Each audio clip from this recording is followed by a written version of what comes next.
From somewhere deep within the inner workings of the machine comes an irregular clanking sound, then a weak gurgle. Inoperable, it seems.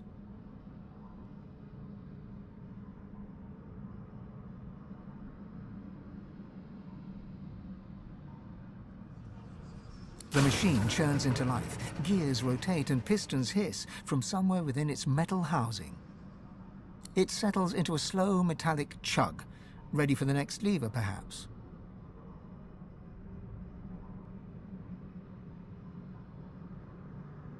The machine churns into life. Gears rotate and pistons. It settles into a slow metallic chug, ready for the next lever, perhaps. The machine churns into life. Gears rotate and pistons hiss from somewhere within its metal housing. The machine rattles, grinds, and hisses for a protracted moment, building in intensity, then settles down into a steady mechanical thrum, functional by the sound of it. Working.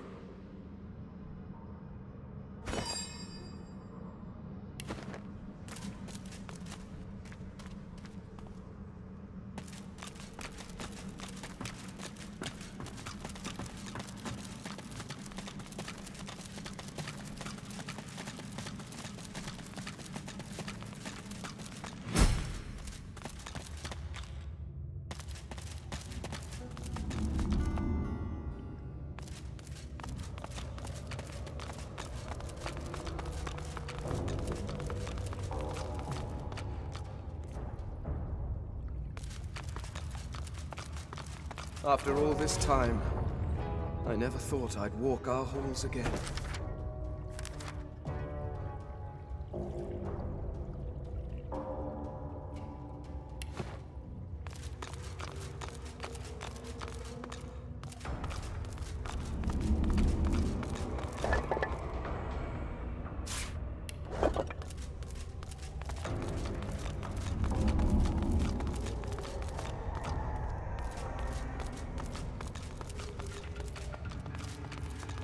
It is immaculate. There is no trace of the filth that has infected this world.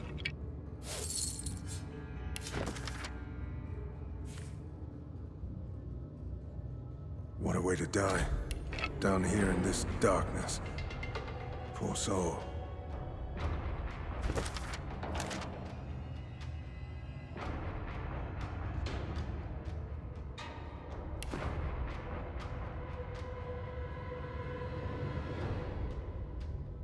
The curious sculpture comes alive as you reach out to touch it. It thrums with power and throws flickering, dancing shadows against the walls. The carving is covered in strange glyphs that feel oddly familiar. They surround a gently glowing stone that makes you think of the night sky rolled into a ball. Trying to read the symbols, you hear a faint whispering at the back of your mind, as if you're listening to the echoes of a past age. Your mind swims, and for a moment, the glyphs become clear. You read, "Our first lords babes with power glowed, our seconds born in blood that flowed. Our thirds young to the wind return, our fourths to glowing flames adjourn. Our fifth lord's cubs with minds were blessed, our sixths had brawn beyond the rest. Our seventh's brood spread from earth to glen, and thus no king shall rise again."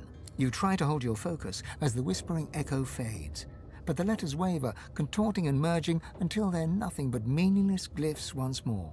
A riddle from the past. Or maybe a riddle about the past.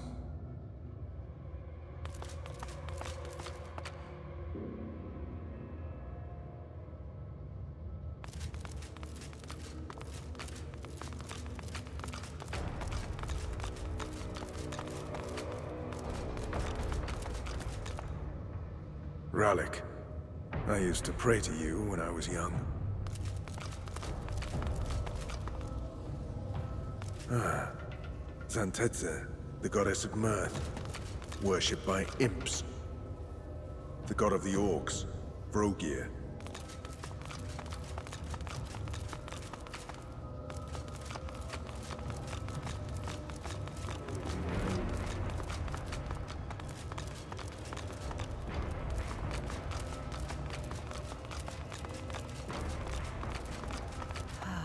Tyrsendilius, worshipped by my people. Duna, the stoutest of the seven. No wonder the dwarves pray to him. Zolstissa, the scaled god of the lizards.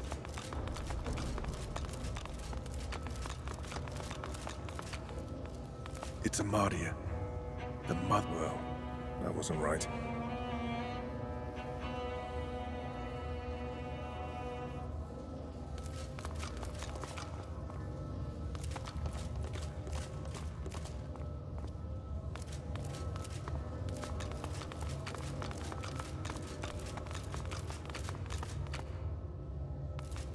Strange. I've never seen anything like this before.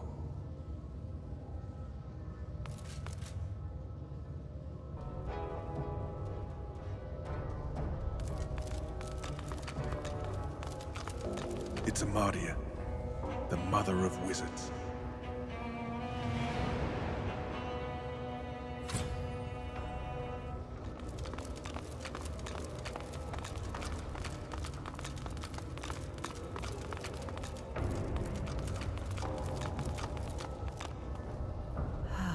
Tyrsendilius, worshipped by my people.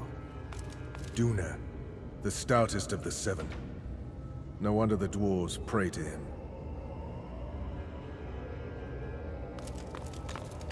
Zolstissa, the scaled god of the lizards.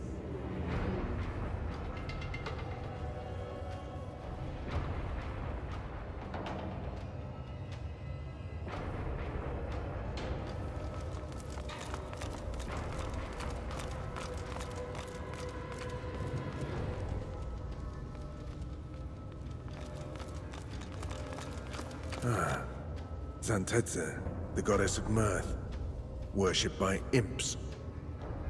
The god of the orcs, Vrogir. Ralik, I used to pray to you when I was young. That's it. We're through.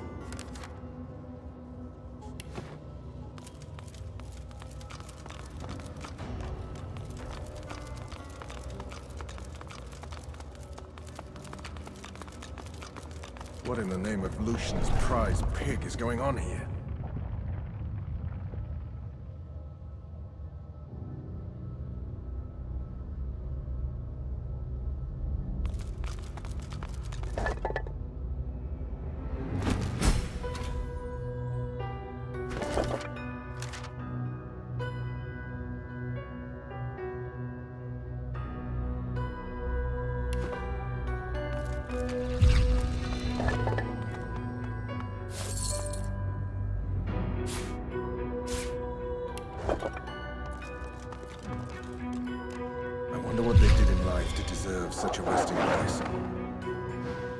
As the creature crawls from the sarcophagus, you hear a gasp of breath. Fane steps forward, never taking his eyes off her. I must speak to her. It is vital. Please, stand aside.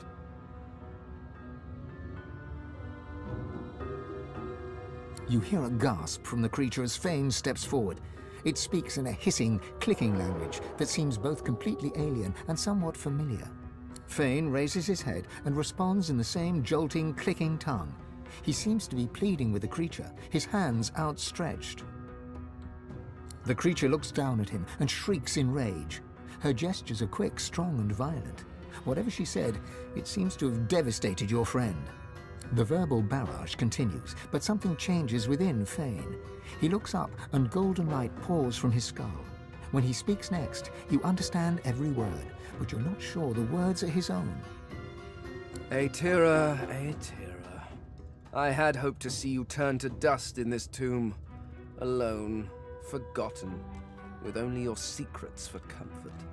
Lady Amadia? You possess him? Have you fallen so far that you seek shelter within that? Does your vessel even know what you did? The war you started? The greed and avarice that saw you betray the Eternals? The glow fades, and Fane seems to return to himself. He staggers slightly, exhausted by everything that's happened. The creature turns away from him and, panting, turns to you. The creature looks down from its perch, trembling. It crawled out of that sarcophagus as if it had forgotten how to move its limbs. It turns to you, and you see its face is covered by an intricate mask. From behind its unmoving lips, you hear a noise. It starts as a groaning, croaking chatter, but slowly becomes more distinct. It's speaking. Mais Saravel te de larontu, Chamoris? The stream of noise cuts off abruptly. After a moment, you hear a jolting, lurching voice. It wears the face of Rallick, but speaks the tongue of beasts. How cruel. I suspected the Seven Lords won the war after they locked me here, but seeing their faces on dumb creatures, a depressing confirmation.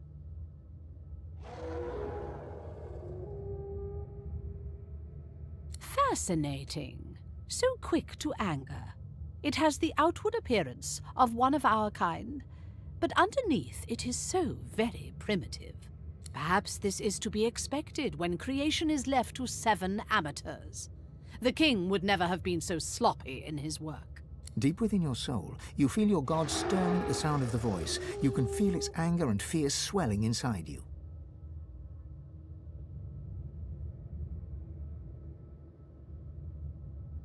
The creature leans forward to get a better look at you, clucking and tutting under her breath.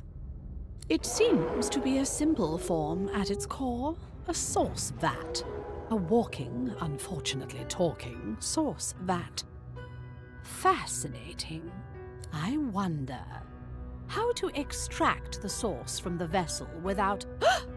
She pulls back suddenly, recoiling in horror. It is rotting. Almost imperceptibly, but it decays before my eyes. It does not even have a century left. The god within you reacts, his emotions a cocktail of fury and fear. You hear his voice, demanding that you give him control, demanding your body obey his will. Aetira, you worm. An eternity locked away was too good for you. I should have seen you ground to dust and fed to the wind. Your heresies deserve nothing less. The figure recoils, as if struck. Rallick! What happened to you? Did you truly fall so far? Silence! It is your king that has fallen. He and all the other eternal cowards were flung into the void. And the power you were too scared to hunt has made me a god. And yet here you stand, small, weak, decaying. I will not even need the Aetiran to grind you into the dust. You feel your god freeze at the mention of this Aetiran, a cold terror settling in your chest. Where is it? Ha! Of course you never found it. You always lacked imagination, Lord Rallick. I hid it in these very caves, although I can feel its distance now. Someone has uncovered it. Perhaps they intend to flay the godliness from you. No matter. Given your pathetic state, it is mine to collect at my leisure. As for that monstrosity you have made your shell, it was designed to die, and I think it is time that design were fulfilled. Do not worry. The source shall not be wasted. It will carry me from this tomb. It will bring me freedom at last.